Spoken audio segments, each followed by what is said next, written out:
This channel does not promote any violent, harmful, or illegal activities. All content provided by this channel is meant for an educational purpose only. ছেলের অত্যাচার সহ্য করতে না পেরে বাঁকড়ার মিশ্রপাড়ায় গায়ে আগুন দিয়ে আত্মহত্যার চেষ্টা এক বৃদ্ধার, বয়স ৭২। সোমবার সন্ধ্যায় শঙ্করী দাস নামে ওই বৃদ্ধা ঘরের মধ্যে গায়ে কেরোসিন তেল ঢেলে আগুন দিয়ে দেয়।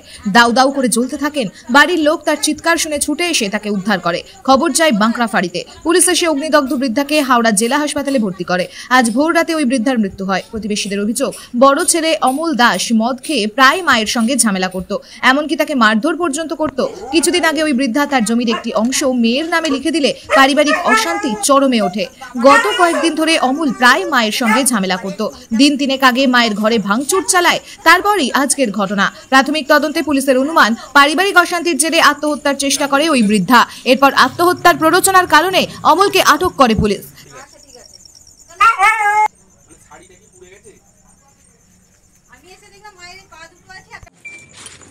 বিয়ে তো বসে থাকতে পারে না, ও পারে না তো, পারে না, মারে তো, বলবে যে আমার ছেলে দুটো আগে দেখবে। উনি এখানে সারাটা দুর্গাপুজো আমায় খেতে দেয়নি। সবাই ভালোবাসে, আজকে নিজের হাত কি অবস্থা, নিজের কষ্ট নিজেই এখন ভোগ করো। কি অবস্থা দেখলে কান্না পেয়ে যায় যে মা আমার এখানে থাকো, আমার এখানে থাকো। আমি তাহলে এই জন্য আসিই না, দৌড়ে দৌড়ে আসছি কাছ থেকে, দৌড়ে দৌড়ে। দেখি সাইড দিন করছি।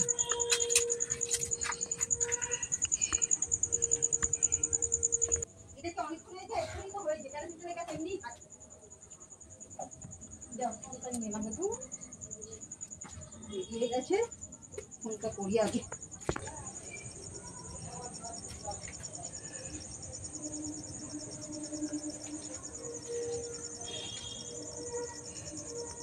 বলেছি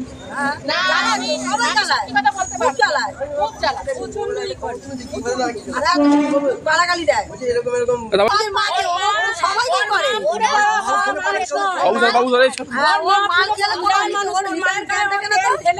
জ্বালিয়ে পুড়িয়েছে, প্রতিদিন জ্বালায়, প্রতিদিন মদ খেলে সকাল থেকে গালাগালি, খেস্তা খেস্তি, বউকে এমন মারে বউ এখানে ওখানে লুকিয়ে থাকে। অমলের বউ। আজকে কি শুনলেন? আজকে শুনলাম ওর সকাল থেকে অশান্তি হয়েছে।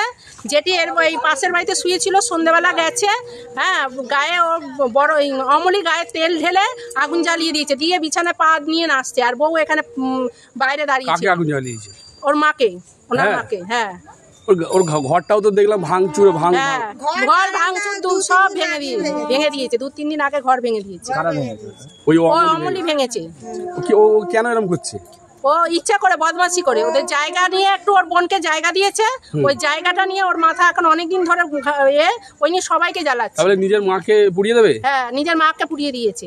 পাড়ার বউ বাচ্চা সবাইকে জ্বালাচ্ছে, সবাইকে গালাগালি খেস্তা খেস্তি করছে।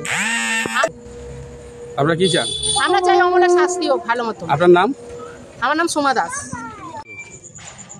আপনার শাশুড়ি কেন গায়ে আগুন, কে দিল আগুনটা? আমি যেটা দেখেছি সেটা আপনাদের কাছে সব বলেছি, আর আমি কিছু জানি না। এবারে যে পুড়েছে তাকে জিজ্ঞাসা করো।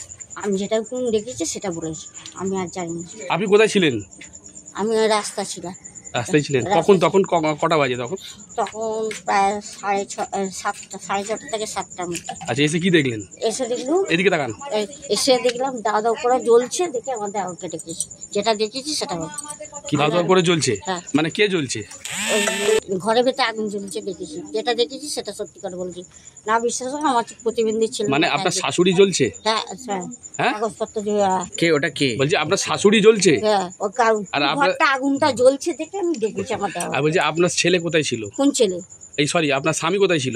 ওখানে বসে বাইরে থেকে ঘুরে এসে আর ইয়ে করছে, তারপরে ওখানে বসেছিল। আমি মশারি খাটিয়ে দিয়েছি, মশারি খাটিয়েছে আর শুয়ে পড়েছিল। শুয়ে পড়ে যখন দেখে তুমি এই কীর্তি করলে কেন, এই কথাটাই বলেছি। আমার স্বামীকে জুতো দিয়ে ঝেঁটা দিয়ে মেরেছি। কেন মারলেন? কি করবো, আমার সহ্য করতো না। কি করবো, কত যারা পাড়া প্রতিবেশী সবাইকে আমি দেখেছি, কেউ আমাকে সাহায্য করেনি। না, আপনার স্বামীকে আজকেই মারছিলেন? এক সপ্তাহ ধরে মারপিট হচ্ছে। কেন? কোনো কথা শোনে না, আমাকে খালি মেরে মেরে। আপনার কি মনে হয় আপনার স্বামী ওর মাকে পুড়িয়ে দিয়েছে? না, কোনোদিন। তাহলে কি করে জ্বললো? নিজে আগুন দিয়েছে ইয়ে থেকে, ওই জনতা রান্না করে হ্যাঁ। সেই তেল ছিল সেখান থেকে তেলের গ্যাস তো এখনো আছে, তেলের গ্যাসটা আছে, যেটা আছে সেটা বলছি। কিন্তু আপনার শাশুড়ি তো বলে গেছে যে আমার ছেলে গায়ে আগুন লেগেছে। আমি জানি না বাবা, আমি যেটা দেখিনি সেটা আমি কি করে বলবো। আপনি ছিলেন না? না, আপনি ছিলেন? পাড়ায় ছিটকিনি দিয়ে আমার শাশুড়ি এই কাজটা করেছে। ওই যে আপনি কি ছিলেন তখন? ছিলেন এখানে তখন? আমি সবসময় ছিলাম, আমি খানা যা তো বাইরে বেরিয়ে গেছি, আমাকে তাড়া করেছে, তারপরে এই জিনিসটা হয়েছে। আচ্ছা, আপনার নাম? আমার নাম লক্ষ্মী দাস।